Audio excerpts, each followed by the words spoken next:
Welcome to the Work Trends podcast from Talent Culture. I'm your host, Megan Mbiro.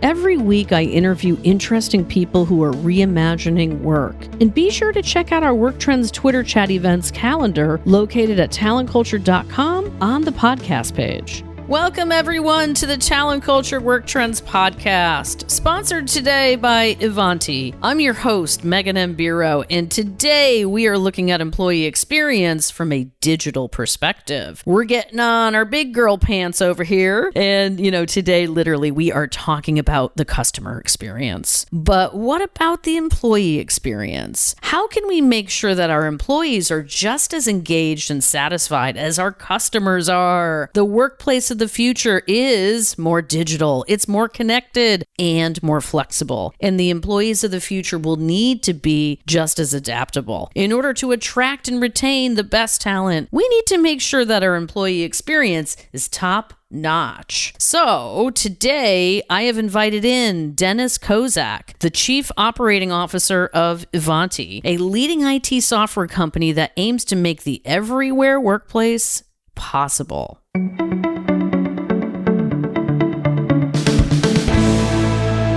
Dennis is the Chief Operating Officer for Ivanti, responsible for overall business operations, including sales, marketing, and operations and organizations. Dennis brings decades of experience to Ivanti, including delivering sales growth, integrating acquisitions, all while achieving operational excellence through, guess what, innovation and cultural transformation. Also, he brings strong channel experience that will accelerate the momentum with their partner program, which is really exciting. I mean, Dennis has done a little bit of everything. He's served in leadership roles at Avaya and CA Technologies, where he led organizations such as global sales, global channel sales and strategy, sales operations, and business transformation to deliver the next generation portfolio strategies. So really happy to have you here with me today, Dennis. Where are you, by the way? Oh, thank you so much, Megan. Happy to be here as well. I'm calling in from Long Island, New York. I love Long Island. I tell ya, it's like the real deal still. Yeah, it's a lovely time of year here, too. Just getting ready to watch the colors change on all the trees. Oh, that's my favorite. Well, listen, let's dive right in, okay? All right, sounds good. You got your seatbelt on? I do.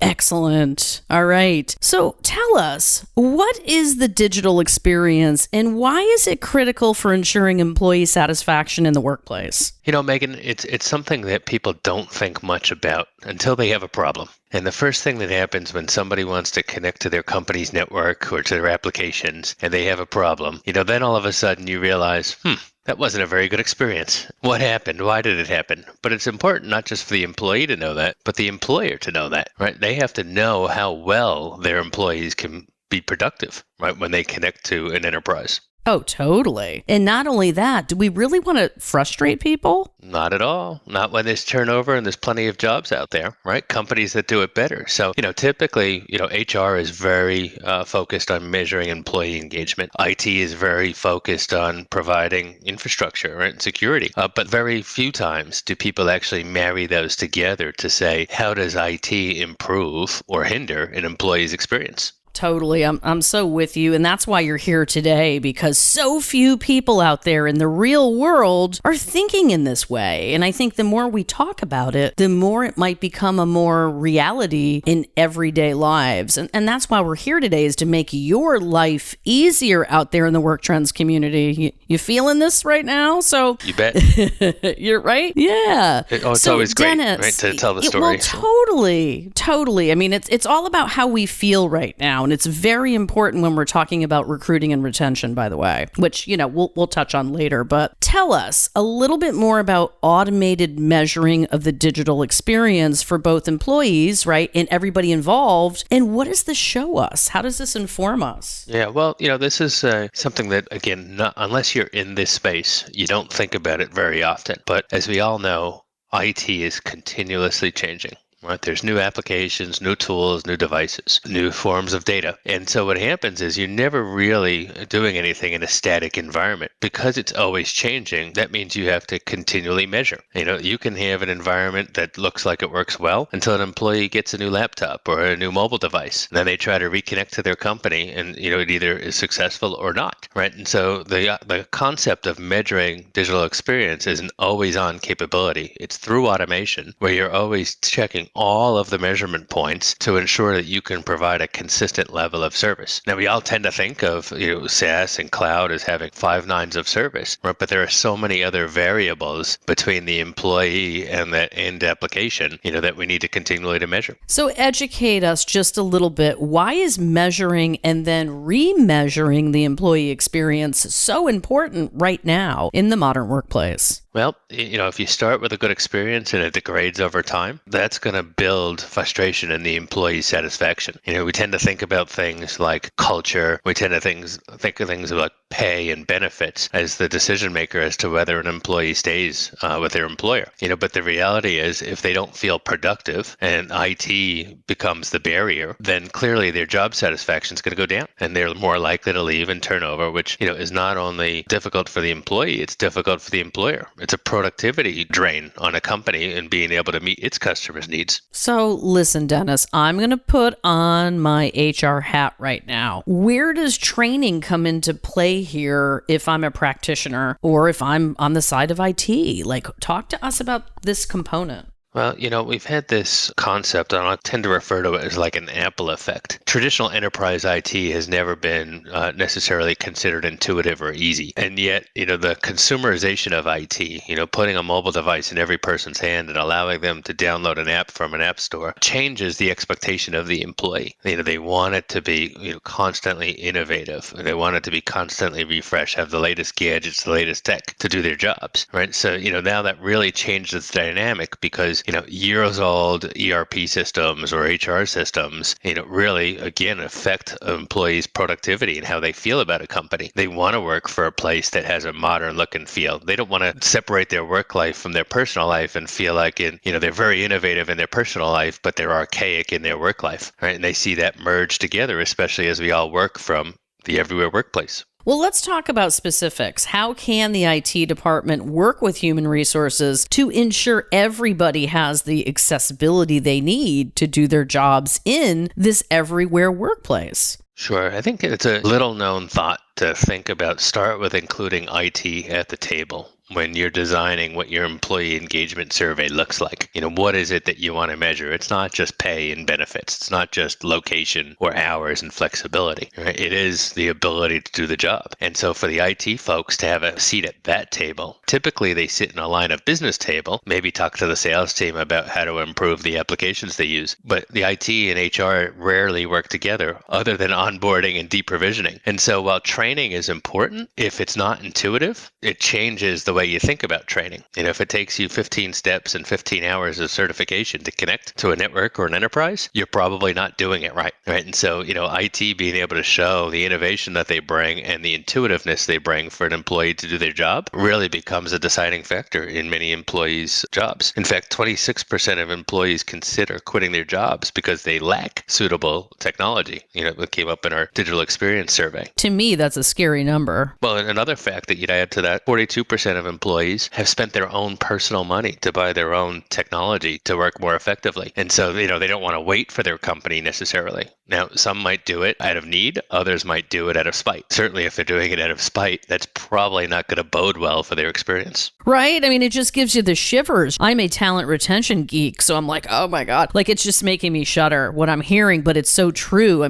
This is the reality. Everybody out there, if you're listening in the Work Trends community, this is data that they have done extensive research on, and it's compelling. It really, really is. And why not start having IT and HR become BFFs? What's wrong with that? IT is there to support. HR is there to innovate and keep structure at the same time. You can do all things at one time and chew gum, by the way. Breaking news, right? It sure is. I can tell you just from Ivanti's experience, I've been here about 6 months now. Clearly, it's important to me for how I run my sales team, for them to be able to work network effectively, whether they're working at home, in our facility, or at their customer's facility, right? Managing that relationship, trying to sell software. So, we use Ivanti. We have a strategy called Customer Zero, where we use all of our own technology, essentially to prove it out, right? That not only does it work to run our business, but so we can show our customers how we work and operate differently. And it becomes a great reference case when we show it to our customers. Well, see, you're thinking outside the box, though. This is all really at the end of the day, and you let me know what you think, Dennis. This is about empathy. Ultimately, right? You think about, we measure things like,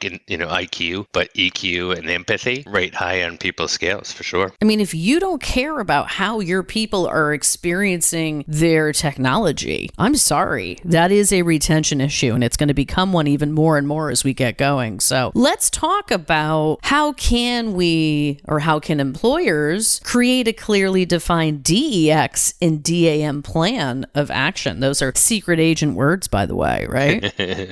We might have to spell them out. Well, maybe we'll do an education session just on that. There you go.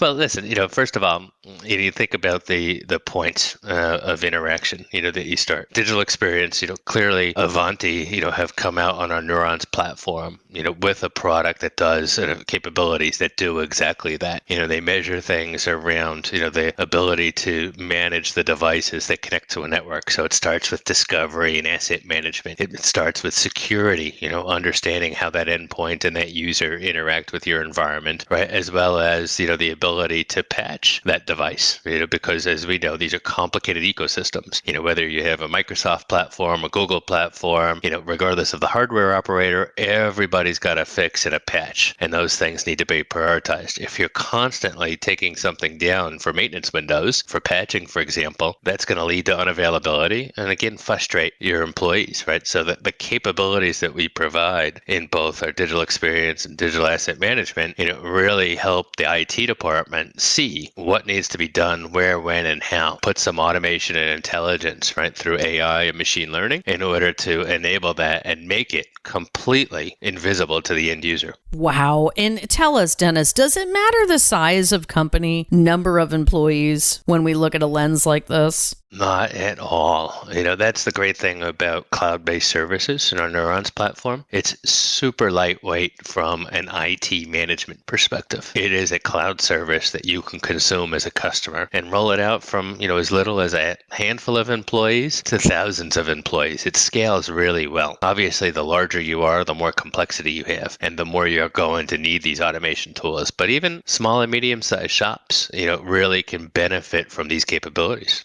Well, absolutely. It's all about empathy, really, from my perspective. And there's so much here when you're talking about the richness of the scalability here. To me, if we can scale empathy, wow. To me, that's powerful. Yeah, listen, it used to be that if you worked in a company's headquarters and you were friends with the IT guy, you got preference to resolve issues or to provide input. But now, with a very distributed workforce, right, and everybody's competing for talent, every single day, it doesn't matter what size company you are, you're competing for talent. And so, to be able to break down those barriers and make IT accessible, but at the same time, still protecting the employer and their data, right? No company wants to be too loose with the way that they let people access and utilize their applications, because certainly it's a business risk, it's a security risk, it's a liability. And so there has to be the right balance between the scale and protection of the enterprise and the employee comfort and usability, of the data within the enterprise. So this is the part of the podcast when Dennis is going to give away a little bit of the secret sauce. And I know you've been waiting for this, so here we go. Last but not least, what steps can employers take to incorporate a great digital experience for all of us? Yeah, I think, look, step one,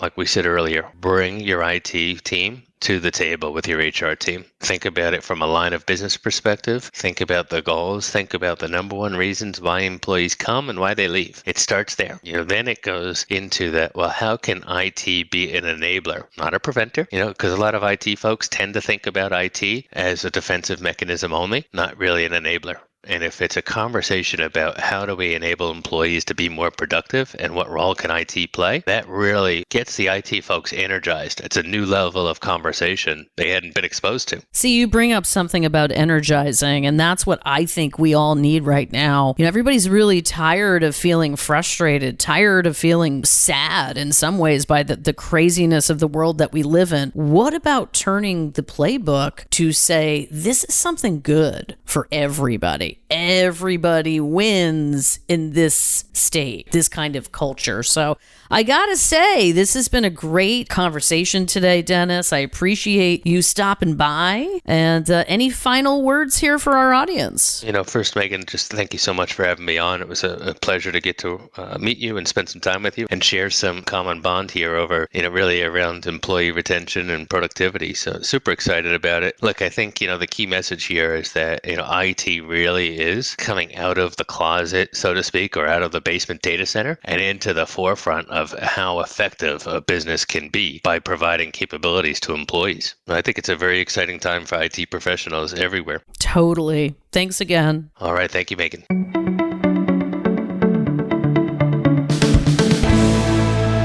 Thanks so much for listening to the Work Trends Podcast, your favorite source for all that's new and exciting in the world of work. If you love what we do here, make sure to share our podcast with your friends, your neighbors, your dog, maybe even your cat. And by the way, don't forget to tune in to our next episode. I'll catch up with you next time.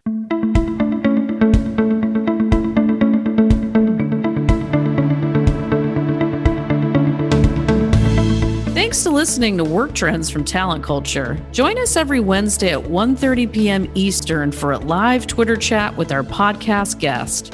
To learn more about guests featured on today's show, visit the show notes for this episode at talentculture.com and help us spread the word. Subscribe to Work Trends wherever you listen to podcasts. Leave us a rating, review in iTunes. Share Work Trends with your coworkers, your friends. Look forward to it. See you next time.